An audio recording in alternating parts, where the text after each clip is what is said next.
Muy buenos días, niños, espero que se encuentren todos muy bien. Hoy vamos a comenzar una nueva clase, no sin antes poder entregarles la retroalimentación de la clase número 4, que tenía relación con el Design Thinking. Al inicio de la clase yo les di un desafío mental, que era un puzzle donde tenían que completar, ¿cierto? Sin levantar el lápiz y trazando 4 líneas rectas que pasaran por encima de 9 puntos. La idea acá era que ocuparan todos los puntos y no dejaran ningún punto fuera de las líneas, ¿ya? Y la idea era no pasar por el mismo punto más de una vez. Habían varias maneras de hacerla, ¿ya? Y la idea era justamente desarrollar un poco y practicar lo que es el pensamiento divergente, aquel pensamiento, ¿cierto?, que tienen los diseñadores, los arquitectos, que tienen esa característica de ser muy flexibles de mente y también muy creativos, ¿ya? Entonces, vamos a hacer el ejercicio, vamos a ver cómo se debería haber realizado. Tenemos los 9 puntos y en los 9 puntos nosotros tenemos que tratar de unirlos solamente con 4 líneas, sin volver a pasar más de una vez por el mismo punto y sin dejar ningún punto fuera.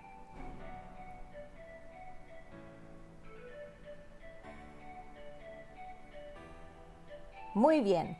Si ustedes lo hicieron de la misma forma, pensaron entonces de manera divergente y pensaron de manera muy creativa, saliendo, ¿cierto?, de los paradigmas tradicionales, porque lo que la mayoría a lo mejor hubiera pensado era unir los 9 puntos, y se hubieran quebrado la cabeza tratando de unir esos 9 puntos sin levantar el lápiz y solamente trazando 4 líneas. Hay otras formas también de resolverlo, ¿ya? El primero a la izquierda es el que acabo de mostrar, el de al centro es el que no está resuelto y en la derecha es otra manera de resolverlo que es muy similar al anterior pero sin cerrar completamente el triángulo. Bien, ahora, ¿cuál es la importancia de este pensamiento divergente para la metodología Design Thinking? Es que nosotros seamos muy abiertos de mente, seamos muy flexibles, tengamos la capacidad que tienen muchos grandes pensadores, muchos grandes personajes de la historia que han hecho muchos inventos y cosas importantes y que muchas veces incluso se les tacha como de locos, gente que está demente, que cómo se le ocurre, y generalmente la gente lo critica porque dice que lo que están pensando hacer o que están diseñando no va a dar resultados. Y una de las características de estas personas, aparte de ser muy creativos, es que además son súper perseverantes, muy resilientes también. Son capaces de fallar muchas veces, de equivocarse muchas veces, y gracias a esas equivocaciones son capaces de lograr, tal vez no la perfección, pero sí de lograr el objetivo, que es finalmente inventar algo, crear algo, diseñar algo o solucionar sencillamente problemas de la vida cotidiana. Acá tenemos otro ejemplo de pensar fuera del tiesto o pensar fuera de la caja, ¿ya? Con el juego del tic-tac-toe o el gato como lo conocemos nosotros, donde también se puede jugar de una manera muy distinta, ¿ya? ¿Por qué tenemos que siempre encerrarnos, encasillarnos en paradigmas? Los paradigmas también, si bien para algunas cosas son sumamente importantes porque norman ciertas cosas, muchas veces nos limitan y más que ayudarnos a ser creativos, no nos permiten ser creativos y generamos más bien cosas iguales a las que ya existen y no somos capaces de innovar. Para lo que vamos a aprender este año es sumamente importante que dentro de la metodología basada en proyectos aprendamos también a ser muy flexibles de mente.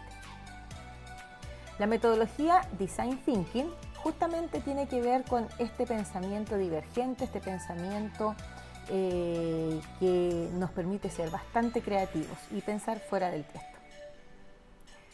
Se dividía en 2 grandes grupos, ¿ya? Eran 5 las fases del Design Thinking, este pensamiento de diseño que utilizan mucho los diseñadores, arquitectos, grandes inventores, etc., ¿ya? Nació en el Instituto de Diseño de Stanford, de la Universidad de Stanford en Estados Unidos.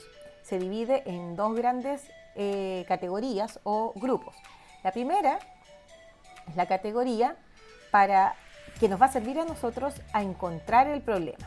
¿ya? A través de estas dos fases, digamos, nosotros vamos a permitirnos identificar un problema y poder definirlo. Y en segundo lugar tenemos la segunda grande agrupación que engloba lo que es la etapa de idear, prototipar y evaluar, y que nos va a ayudar a pensar en soluciones para este problema. Dijimos también que dentro del primer grupo estaban empatizar y que tenía relación con aprender de la audiencia para la que nosotros vamos a estar diseñando o creando una solución, ¿ya?, a este problema. Por lo tanto, en esta etapa es sumamente importante conocer a nuestros clientes o usuarios, hacer en lo posible encuestas, entrevistas, levantar datos a partir de datos que sean cualitativos y cuantitativos. Uno que nos permitan conocer muy bien a nuestros clientes usuarios y el otro que nos permita establecer parámetros, estadísticas, etc. La segunda fase, que tiene que ver con el definir, construye un punto de vista basado en las necesidades de esta base de datos, ya del conocimiento de nuestros usuarios y de nuestros clientes. Una vez que tenemos más o menos claro el panorama de quiénes van a ser nuestros clientes, sus necesidades, sus dolores, sus intereses, etc., y de cómo podemos construir una solución a sus problemas, ¿cierto?, basándonos en estas necesidades, pasamos a la segunda etapa, donde se encuentran las fases de idear, prototipar y evaluar. Y acá es donde nosotros ya empezamos a construir una idea mucho más concreta de lo que va a ser nuestra solución. Partimos por idear, ¿ya? Y en esta etapa es sumamente importante ser lo más creativos posible, tener mucha libertad de pensamiento, generar la mayor cantidad de ideas, ya sea individualmente o en equipo, para poder luego llegar a un prototipo de una o más ideas, para poder también compararlas y ver cuál es la que funciona mejor, que sería la cuarta etapa de prototipar, donde construimos una representación de una o más ideas de las que creamos o ideamos en la etapa anterior. Y por último, en la etapa de evaluar, nosotros estos prototipos los evaluamos, los ponemos a prueba, y acá es donde es muy importante pedirle a nuestros usuarios o clientes que prueben este prototipo, ya que si por ejemplo nosotros vamos a crear un manjar muy especial con sabores especial, a lo mejor vegano para la gente que no le gusta comer productos de origen animal, y queremos que las personas que son nuestros supuestos clientes o usuarios ya puedan probar nuestro producto y de alguna manera catalogarlo, darle una calificación, darnos sugerencias, feedback de qué cosas hay que mejorar o si realmente les gusta, de acuerdo a la primera etapa, que era la etapa de empatizar con el cliente. Es importante también tener claro, chiquillos, de que estas 5 etapas del Design Thinking siempre tienen que tener presente las necesidades, los intereses del público objetivo o usuario. Aquí también vamos a hablar de público objetivo, que viene siendo lo mismo que el usuario o finalmente la persona a la cual nosotros vamos a crear este producto o servicio para esa persona o ese grupo de personas, ¿ya? Por lo tanto, es muy importante tenerlos siempre en cuenta y considerarlos a la hora de diseñar, prototipar y evaluar el producto final. Bueno, vamos a hacer la revisión del ticket de salida, ¿ya? La primera pregunta era, ¿cuáles son las etapas del Design Thinking que corresponden al bloque de pensar soluciones? Vamos a ver, ¿qué pusieron ustedes ahí? Muy bien. Eran las etapas de idear, prototipar y evaluar, es decir, las últimas 3 del segundo bloque. Muy bien. Vamos a ir a la segunda pregunta. Decía así, en esta etapa se selecciona la idea que tenga una mejor propuesta de valor para hacerla tangible. ¿Cuál era la solución? ¿Cuál creen ustedes? Vamos a ver. Muy bien, era idear. Por lo tanto, en esta etapa nosotros seleccionamos, ¿cierto?, de una gran cantidad de ideas generadas, una que sea la mejor propuesta para hacerla tangible. ¿A través de qué? De un prototipo, ¿cierto? Muy bien. Que es la etapa que sigue después, por supuesto, no es esta misma etapa. Tercero, ¿en qué etapa del proceso Design Thinking debemos detectar oportunidades y analizar los datos extraídos de la investigación? Vamos a ver cuál era la respuesta correcta. Muy bien, era evaluar. En esta etapa nosotros, como decíamos anteriormente, solicitamos la ayuda de también nuestros usuarios, quienes nos van a entregar el feedback necesario para poder replantear a lo mejor la solución, si es necesario volver a crearla o si sencillamente hay que hacer modificaciones, hasta lograr un producto o un servicio que satisfaga al 100% las necesidades de los usuarios. Cuarto, ¿qué métodos podemos utilizar para generar ideas disruptivas? ¿Recuerdan lo que eran las ideas disruptivas? Bien, eran esas ideas, ¿cierto?, que rompían todos los esquemas, que rompen paradigmas, que son muy creativas. Entonces, ¿cuál era el método que nos podía ayudar a generar este tipo de ideas? Vamos a ver, era el brainstorming, que si bien no es el único, recuerden que también en la clase vimos que había otra forma, que era otra metodología también que la vamos a ver más adelante. ¿Se acuerdan cuál era? ¿Sí? Muy bien, era el Scamper. El Scamper es otra metodología que nos ayuda a generar ideas disruptivas, como una especie de tormenta de ideas. Quinto, ¿por qué es importante hacer partícipe a los usuarios en la última etapa del proceso Design Thinking? Aquí varios eligieron co-crear, que estaba bien, otros dijeron recibir feedback, ¿cierto? Otros respondieron testear el prototipo y otros escogieron la respuesta perfeccionar el prototipo.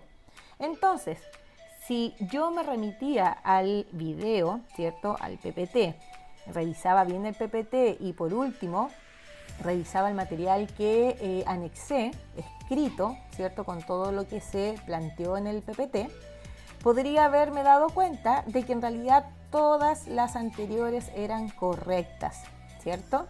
Entonces, esta última etapa del Design Thinking, ¿cierto?, es muy importante porque nos permite testear el prototipo, co-crear con los usuarios, recibir feedback de parte de ellos y perfeccionar el prototipo.